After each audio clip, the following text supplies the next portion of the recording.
The hockey show is here at Amarin Bank Arena. The Florida Panthers have defeated the New York Rangers to win the Eastern Conference. They are going to the Stanley Cup Final. They will face again. By the way, again, this is the second time in a row. They're going to play either Dallas or Edmonton. If Edmonton ends up beating Dallas, then the Panthers will have home ice. If Dallas wins, then they will not. But whoever it is, the Panthers will be ready, Dave. Yeah, they will. I think Paul Maurice even said it after the game that as they've kind of marched through the Eastern Conference, they faced very different teams with different systems, different D-zone setups. Whether it's Dallas or Edmonton, they play similar styles, something that Florida, not that dissimilar from the Rangers. Paul Maurice even said they look like a team similar to the Rangers. They have a lot of players that look like New York Rangers. So I think, look, they'll be ready, but at the end of the day, they did play three very different teams to get to the final, and 5 games against Tampa, 6 games against Boston, 6 games against New York. Home ice road doesn't really make a difference with this team. As long as they stay healthy and they keep doing what they're doing, we might be celebrating or watching them celebrate Stanley Cup championship in 2 weeks. We know that Dallas is a deep team, and we know that Edmonton has a killer power play. We know both of them have very good transition offenses, and we've seen in this series against the Rangers that the Panthers are more than ready to face that kind of high-flying style. Yeah, it'll be fun for the Panthers, I think, just because, as you said, Dallas has got a deep team with some very high-end offensive players, whether you're talking about Wyatt Johnson or Jason Robertson. Edmonton, obviously, whether it's McDavid, Draisaitl, Zach Hyman has been playing at another level. They got great defenders with Evan Bouchard and Matthias Ekholm. Dallas would probably have the edge in goal. Jake Ottinger is an all-world goaltender. Stuart Skinner, he was great the last couple of games for Edmonton, but certainly he doesn't have the same pedigree as Ottinger. But what's really impressed me about the Oilers as they lead that series 3-2 is the way that they've been able to suppress Dallas's defense and limit their shot opportunities. I think it would be a really good matchup either way. It's looking a little bit more Edmonton-y right now, which I think you and I would both be okay with because it would be more home games, a little less travel. Yeah.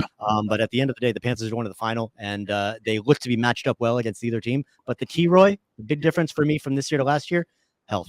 Panthers are fully healthy heading to the Stanley Cup final. That is a big, huge key thing. Let's talk about this game.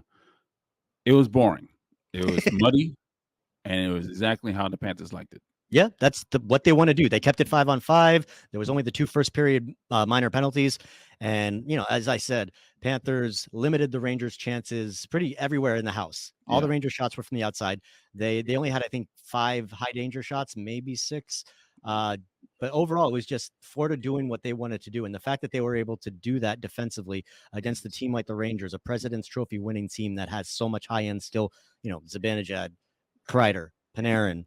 Florida did their thing. They except for Panarin, who got the one goal for the Rangers 6-on-5. His first goal of the series, his first goal since game 3 against Boston. Yes. Florida did a great job shutting down the Rangers stars. Absolutely. It was like a disappearing act for some of the Rangers. They didn't show it. They looked defeated. They looked slow and defeated today. I imagine it was a level of frustration for the Rangers just because you go through this season playing the way you want to play, dictating style against many of these teams. They won the President's Trophy. They're the best team in the league. That happened for a reason. But when it comes to the playoffs, it's all about matchups. And the Panthers, the way their style of play, there's nobody in the league right now that's going to match up well with a healthy, fully run Panthers squad. And that's what they have right now. High danger chances was 17-7 in favor of Florida. Wow. Okay. So they got 3 in the third period. Yeah. Let's talk about Sam Bennett. He was all over the place tonight. And in fact, he scored the first goal. And it was a one-timer. So, a one-timer with that hand right now, that's pretty significant. Hand seems fine. Yeah. He's taking face-offs again. Clearly his shot is still there. And I know you were happy with that goal because of how it started on a bad play at the blue line by Jacob Trouba, who is one of your favorite players. Yeah, he completely whiffed. He did completely whiff on a nice move there. I think it was by E2 getting in the zone. Yeah. Beautiful drop pass. And Sam Bennett did what I love when players do, and that's take one-timers. You don't give a goalie a chance to react. You don't give the defense a chance to get into position. Great play by Bennett, who has now scored in 3 straight games for the Panthers. So, I think he's feeling pretty good. Vladimir Tarasenko will come away with the game-winning goal to make it was 2-0. His line was so good. Yeah.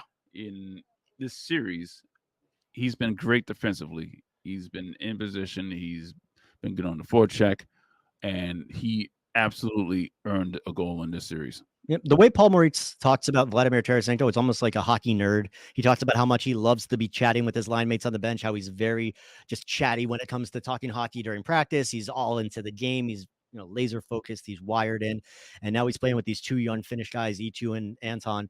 And that line has really been flourishing. We know that they're good defensive players, Roy. We know that E2 and Anton Lindell are both great two-way guys. To see the veteran Tarasenko come in, a guy who's won a Stanley Cup, he knows exactly what it takes to win at this level and at this time of the year. And now he's taken those two young guys and he's risen the whole line up. That shift to score, the shift before it, they almost scored when he got robbed by Shesterkin. That was a big save. They came back right after that.